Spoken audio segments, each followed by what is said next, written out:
Hello, thanks for joining me for another review. Right, today we've got kind of an iconic craft beer from the UK, from the Kernel Brewery here in London, which is where I am now. And this is, I can't believe I've not had this before. This is Export Stout London 1890. This is their stout, their foreign export stout at 7.2% ABV. They've got a little bit of information on the back, so we'll go into it. The ingredients are water, hops, sugar, yeast and barley. These guys are out of Bermondsey in London. They've got a silver bottle cap. This beer was bottled on the 1st of November of 2017, so here we are, the early hours of the 6th of January, so it's a fairly fresh beer. Not that it matters so much of a beer like this. And then it's got a year's shelf life, or 2 years shelf life, sorry. So yeah, 2 years shelf life on this beer, and this beer will probably keep for 3 or 4 years. So it's not kind of a you must have it by then, you know, being this style of beer. So 7.2. The ABV does vary on this actual named beer, so depending on what batch you get or whatever. But yeah, crack it open then. A little bit of smoke. See my beard? Nah, didn't think so. Excuse me. From another beer. So this is a brewery that probably one of my first kind of craft beer breweries out of London, along with Beavertown. Let me just stop it there. I had a few of these this brewery's beers just before I was reviewing, probably 2013 kind of period. 2013, early 2014, that kind of time. I've not really reviewed many of their beers, although I had one recently on when we done the Good Beer Live back in the just before Christmas actually. So, and I just thought, well, you know what, I've not had a dark beer from the Kernel Brewery before, so I thought, yeah, it's time of year, everything about it. I thought, yeah, it reminded me that there's this and another stout from the Kernel Brewery that is one of their kind of core range kind of beers. And I thought, yeah, I need to get hold of one of these, and I walk past these beers every few weeks when I come to London to visit family and stuff, so I thought, yeah, let's grab one. I've got an opportunity to review a few beers, as you've obviously realised that I've reviewed a fair few beers today. But yeah, so let's get a nose on this one then and see what we get. I mean, it's a jet black beer. It's a very nice creamy kind of mocha coloured head to this beer. It's really creamy, mega tightly packed bubbles to this beer on the head. It had a one finger and it's dissipated now because I've been rabbiting along. So let's get an aroma then. Oh wow, okay, it's a full kind of aroma, if that makes sense. It's got that kind of, you can almost, as I've said before, there's a certain style of aroma, if that makes sense, where you kind of know before you taste it that it's kind of a creamy mouthfeel. I don't know what makes me think that, but it's just got that kind of aroma. Let's generate the head again, because it's quite impressive when it gets going.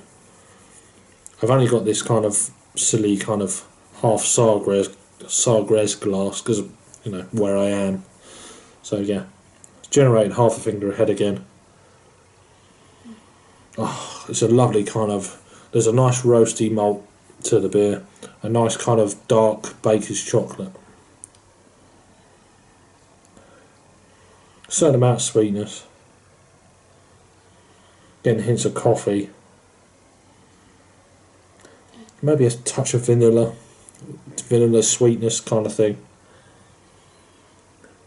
Oh, it smells beautiful. It's at room temperature. I bought this beer at room temperature, or station temperature, whatever you want to call it. I bought it from the Source Market in King's Cross, St Pancras. So, oh, it smells gorgeous. It's time. Cheers.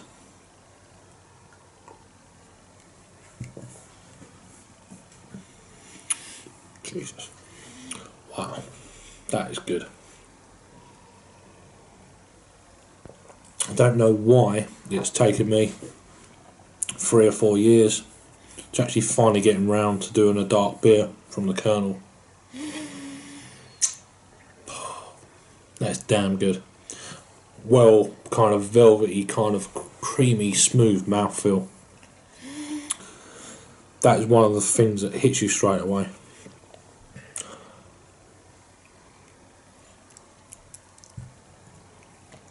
God, that is so good. Creamy chocolate in the mouth. Velvety smooth, not picking up the 7.2% ABV of this beer at all. Don't know the IBUs to this beer. Not that it matters, it's more sweet than bitter anyway. So it's leaving a little bit of alcohol legs on this.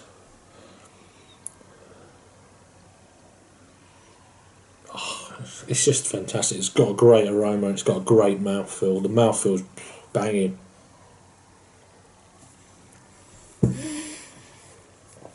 Oh, wow. Lovely kind of milk chocolatey taste. Slightly, there's a nice kind of roasty malt coming through, but not burnt. But it's just blending well in that kind of chocolatiness to the beer. There is that hint of coffee coming through. It's not much of a dark fruit, I'd say. It's more about the mouthfeel in this beer. It's the upper end of a medium body. Wow, that's good. That is a good fucking beer. That is. Wow. I mean, it's not mega dark coming out of the bottle. You can see through the pour. You get some of these imperial stouts. Well, it's not imperial strength, but you know that they have got that kind of. I mean, and it's, look at that. It's just given this massive, not massive, but a massive. What I'm seeing, a massively compact head, really creamy kind of looking beer. It's always a good sign when you pour it like that gently, and it looks like a mousse on top. Come on now, this is just staggeringly good. I don't know why I've never had it before, but I'm probably going to be having this again in the next few months. It's that good. If you see this beer, you have to pick it up. It's just one of them. It's not a session beer, of course. 7.2. It's one of them. Sit back. You can get a couple of bottles of this and it'll be done. You get a cold winter's evening next to the fire, read a book, you know, if your football team's lost, soccer team, if you're in America, football team's lost, sit back, forget about the football, have a couple of these, nice warm log fire, get in that zone, chill out, in your slippers, and go up and have a nice night's sleep. That kind of vibe, you know. Don't fall asleep. Back to this then. Cracking.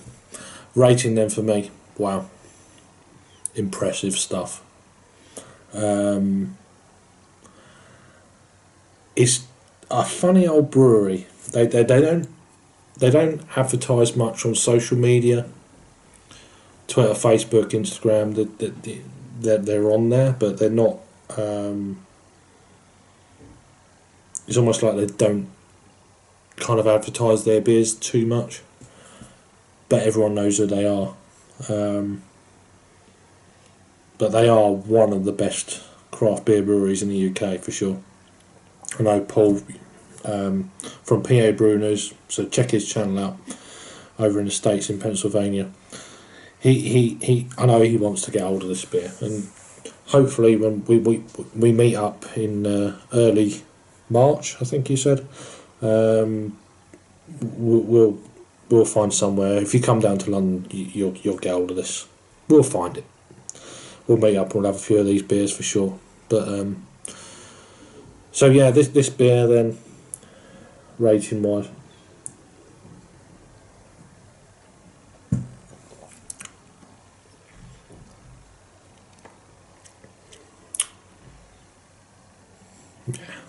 I think it's a 10 out of 10 beer. So it's a 5 out of 5 for Untapped. It's a lot of people may disagree, but yeah, it's a 10 out of 10 for me. Over to Untapped then.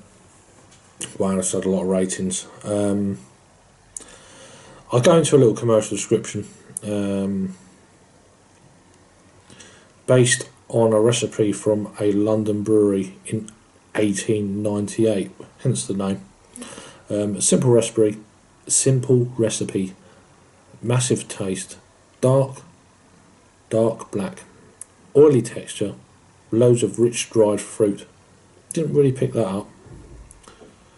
And alcohol warmth from rum and raisin, maybe. Then a herbal hop bitterness on top of huge lingering espresso coffee that I picked up on. Hints of was that leather, tar, smoke, vanilla and chocolate. Roasty. And that's it. So this has had 7,834 ratings, coming in at 4.02. So that's just a shade over 8 out of 10. That's a lot of ratings, so for me this is a 5. It's had a total of 10,780 ratings and 230 in the last 30 days. So check out the Kernel Brewery, all links down below. This is the Kernel Brewery's Export Stout, London, 1890. Thanks for watching. Put your comments down below if you've seen it before, if you had it before, and I'll see you on the next review. Cheers.